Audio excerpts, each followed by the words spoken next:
ghosts. Okay, so maybe I don't have ghosts, but here's what we're gonna do to stop those doors slamming. Or the ghosts slamming the doors? Anyways, what we're gonna be doing is sewing up a door stopper. That's right, door stopper. Me, myself, making something practical. Who knew? Door stoppers come in all different shapes and sizes. I'm personally choosing to go with a triangle shape. I thought about doing round, and I thought about doing a cylinder, or even a ball, but not shapes I normally gravitate to. Triangles. The pointiest of the shapes. So the first thing we need to do, really, is think about the shape of the door stopper we want to make. Now, as mentioned before, I think I'm going to go for the triangle. That being said, I did toy with shapes like round, square, octagon, hexagon, body, and the triangle seems like the most pertinent shape for me. It also seems like the shape that resembles a bag, and I'm pretty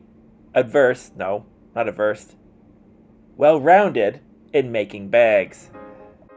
As you can see with my design, flat bottom triangle with contrast and a loop. And I think these are the sort of dimensions we're going to go for. 4 inches deep, 10 wide, and 7 or 8 tall. Depends how sassy I feel. Now that we have the general shape of what I'm looking for, I guess I need to draw out an actual pattern and figure out how many pieces are needed for this. We will be doing a box-shaped design for the base, which I guess is standard. Boxing out corners isn't hard. We'll need a contrasting top and a tab. Here I am just sort of measuring out general information, seeing if anything is going to be okay or not okay. In all, that's the sizing I'm going to go for. Pause here if you want to use these. So, now that we have the general shape of what we're looking to sew, it's time to get to pattern making. That's right, we're going to draft our own pattern. I'm lucky enough to have leftover pattern making paper. This happens to be 1-inch square pattern making paper, where each one of those little squares is 1 inch by 1 inch. I happen to also like this graphing tracing paper because then I can manually count everything out, as you see me doing here. It's just the way I do things. I'm a visual learner, people. Visual!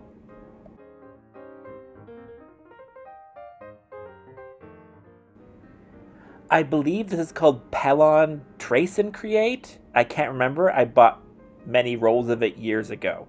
You could probably find it on Amazon if you're so lucky, or so enthused. Or just like graph paper. Grid. Once I've got everything drawn out, I'm going to label and then get out some paper scissors, because if they were fabric scissors, the fabric gods would come after me. Remember, never use fabric scissors on paper.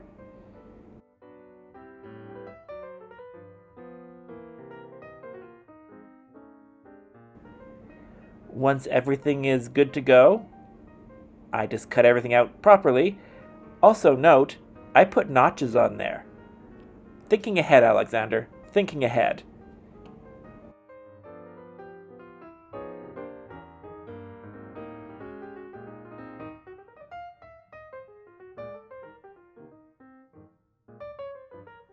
Now comes the most daunting part.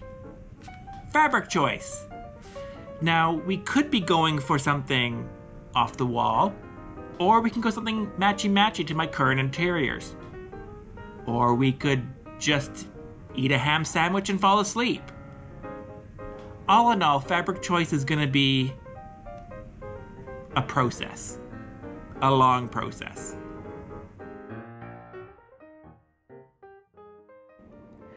Now, I'm the type of person who keeps fabric scraps. A lot of fabric scraps. This brings me to my next point. Which fabric am I going to use for this? Do I want something to be matchy-matchy, or do I want something to be fun and interesting? Do I want to be slightly raunchy, or do I want this to blend right into my decor? Back to my fabric bucket. Like I said, keep a lot of scraps. These are mostly things a yard or two, meter or two, that are just some things I cannot get rid of. And there's some good stuff in here. Leathers, things from past projects, suedes, cottons, linens. Like, this is some Harris tweed. Who knew? Maybe I should use that. But I have it all here. Really, I should do something more with them. And frankly, this project actually might be a good scrap buster. Do you want to make people Christmas gifts? Make them a door stopper. Control those ghosts. Ooh, red plaid. Oh, that's from Scotland.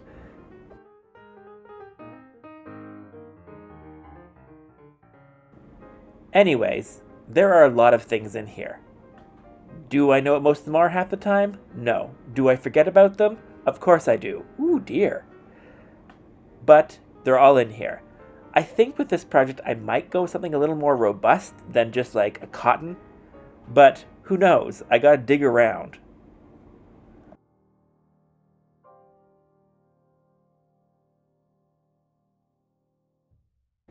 And I am sure there's people in the comments saying, donate, or what are you going to use these for? Well, they stay in the bucket. It's kind of the bucket of sadness or bucket of greatness. What kind of bucket should be called? Let me know in the comments below.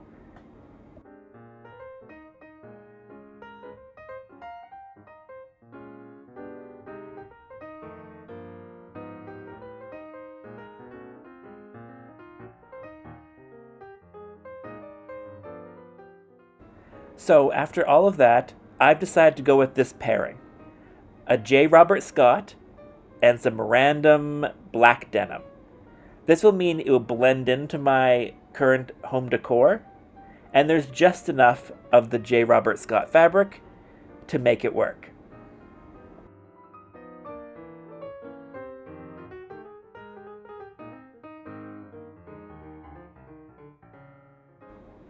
Plus, I really like the texture. And as you can see, this is a wool, acrylic, and silk mix, which is an odd thing for me to have. But I think it will blend nicely with my current interior design, and I just happen to like the feel of it. I know. Who knew? Now, after finding the right fabric, I grabbed some interfacing, which is a woven interfacing, and we're going to interface everything. I love a good interfacing, keeps everything nice and stable, unlike my mental ability. So, this is the thing about fabric. You pick the wrong fabric, and let's be honest, bad things happen. That's why sometimes, even if you do pick the wrong fabric, interfacing it is going to be key. Now that I have my fabric, and I've interfaced the back of it, it's time to get to cutting. Cutting out those pattern pieces that took me oh so long to draw out. First things first, we need to cut some of the interfacing out to interface onto the good fabric. This fabric is kind of slippery, so the interfacing will be helping. Now I'm just going to straighten up some edges, make sure everything makes sense before we go to sewing.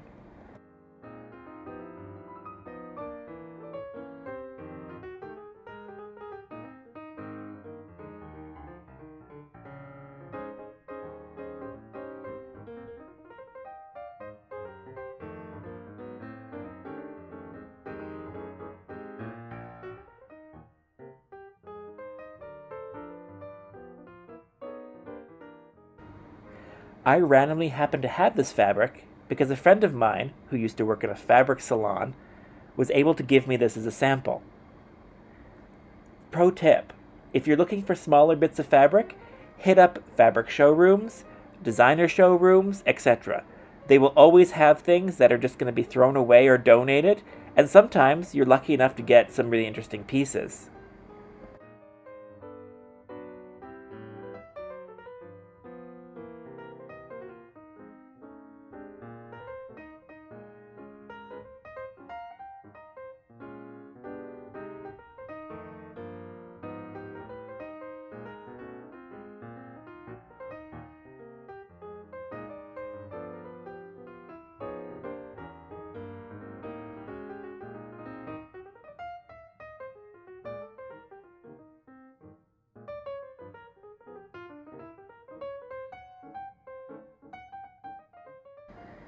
Now I'm making sure that everything is going to be acceptable and easy to work with. And once everything is cut out, we generally have what our door stopper is going to look like. Exciting.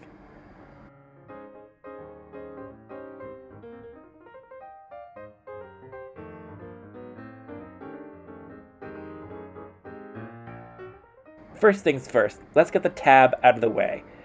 I took the tab fabric, folded it in half again, so now it's in about 1/4 the size, and I'm just going to stitch down both sides of these, enclosing it all. This makes the tab a little thick, but I plan to be, throwing this against doors and up and down and moving it about, so why not make a thick handle? Sometimes thick is good. Don't come for my waistline.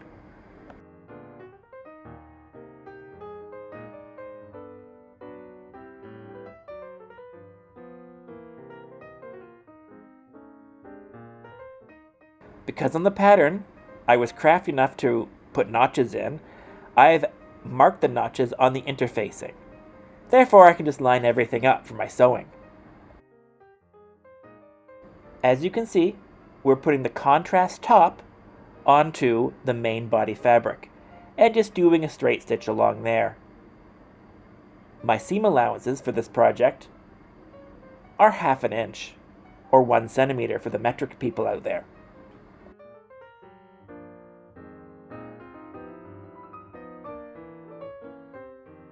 Now that one body panel is done, we move on to the other one. Now this one needs to have an opening for us to put all of our weights in. I'm making a note of that here.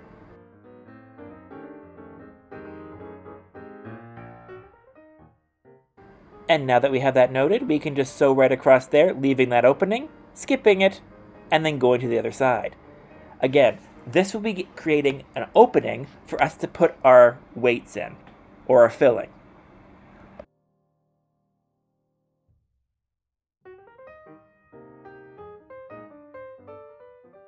And there you go. Look at me spelunking in that hole.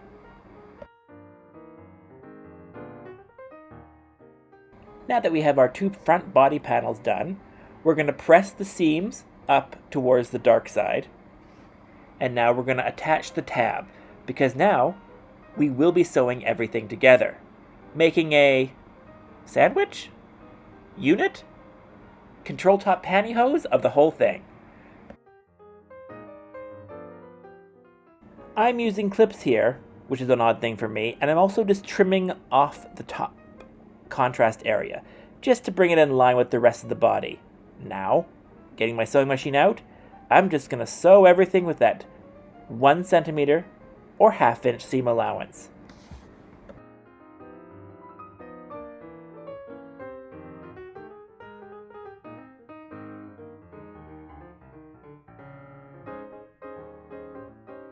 Now, because I'm that person, I'm going to overlock these edges also. Why? Because I want the edges and seams of this to be nice and sturdy. Remember, these will have weights in them, or weighted material. We don't want that basic seam to pop open and then have filling everywhere. Unless it's a cake filling. Cake.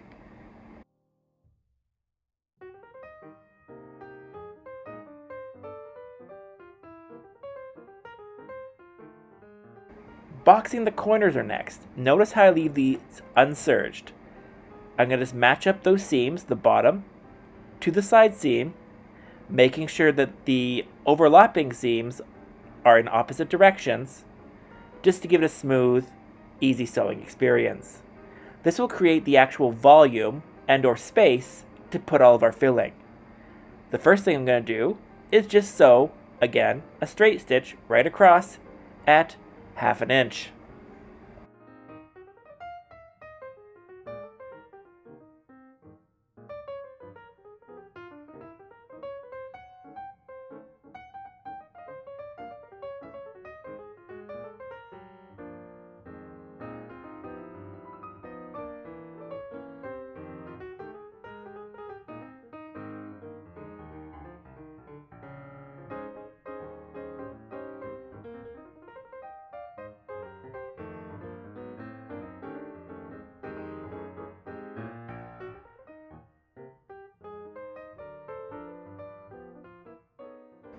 And once we've done that, again, we are going to serge over that seam. The corner seams to me seem like the best place to do any sort of serging. These are usually big stress points, and we don't want any filling to spill out. Spilled out filling is not a happy time.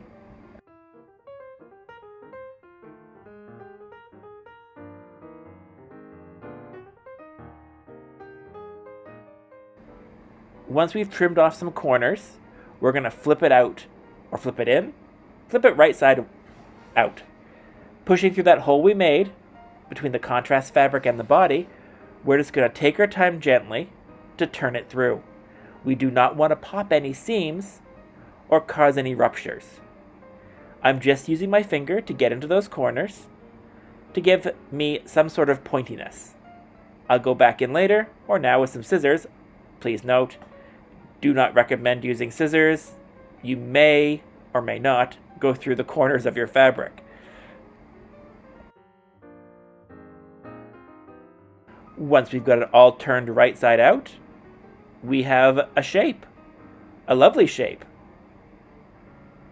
And from this, we're just going to sort of pin things in place, making sure all the seams are nicely pushed out, especially along those corners. I like them nicely pushed out. Pushed out is good.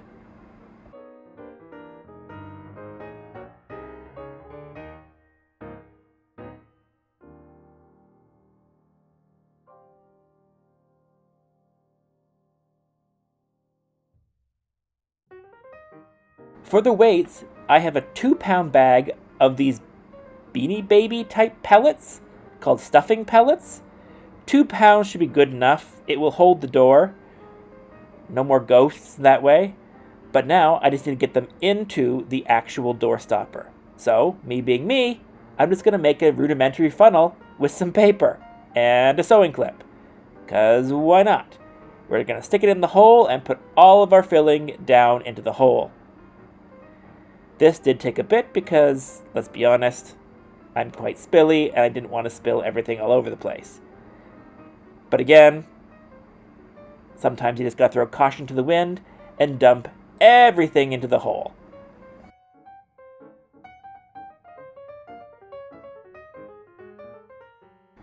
Again, this is a 2-pound bag of these pellets, and I found them on Amazon, and they are reasonably priced. You might be able to find them at your local craft store. I was being lazy, so I ordered everything online.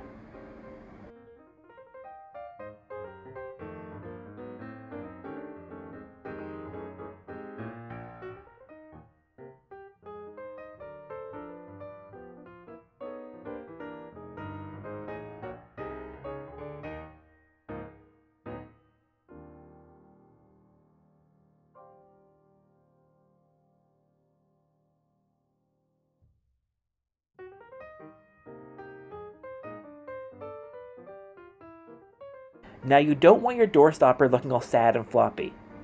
I have some extra polyfill, namely from making stuffed animals and such.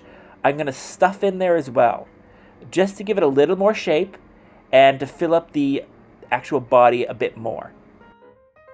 It also adds a little shape and also means your weights, or beads in this case, won't move around as much. Now we have to close up that hole.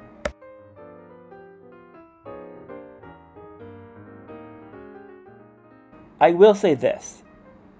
This is the part I think I made a mistake on. If I was to make this again, I would not be closing this opening up with a machine. I would probably do it by hand. But, I'm going to be honest, I hate hand stitching. I hate it so much. But I love top stitching, so I went to the machine and top stitched all the way around. This was cumbersome and awkward, and the machine did not love it.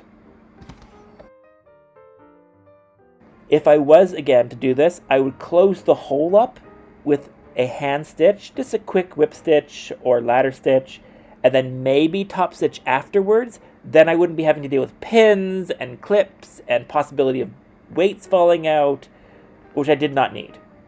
This was a little awkward. Again, if I was to do it again, hand stitching.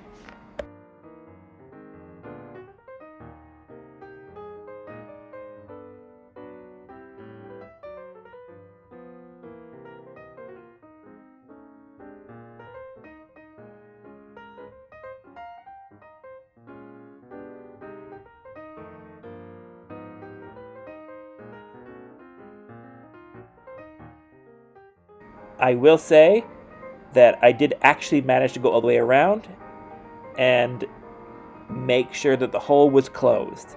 That's the main thing. We don't want any of the filling to come out.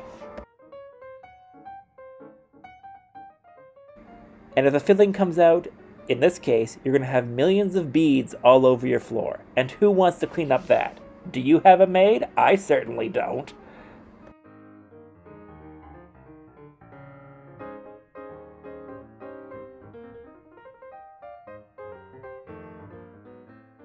And there you go. Look at that little door stopper. Trimming some threads is always important. I think it looks pretty cute. I think it's going to do what it needs to do. Ooh, dusty though. It's got a nice weight to it, and I think it should do its purpose.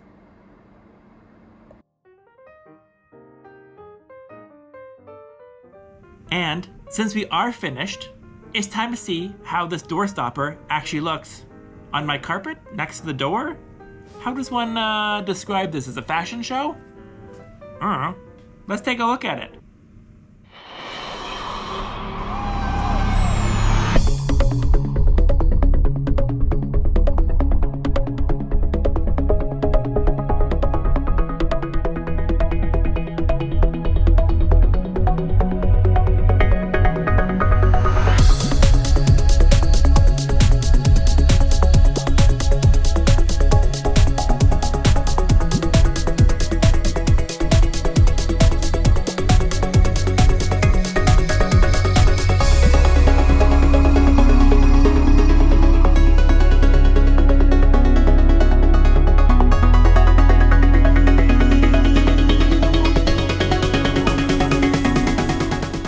So, as you can see, this was not necessarily a difficult project to do, and it got to use up a little bit of my scraps.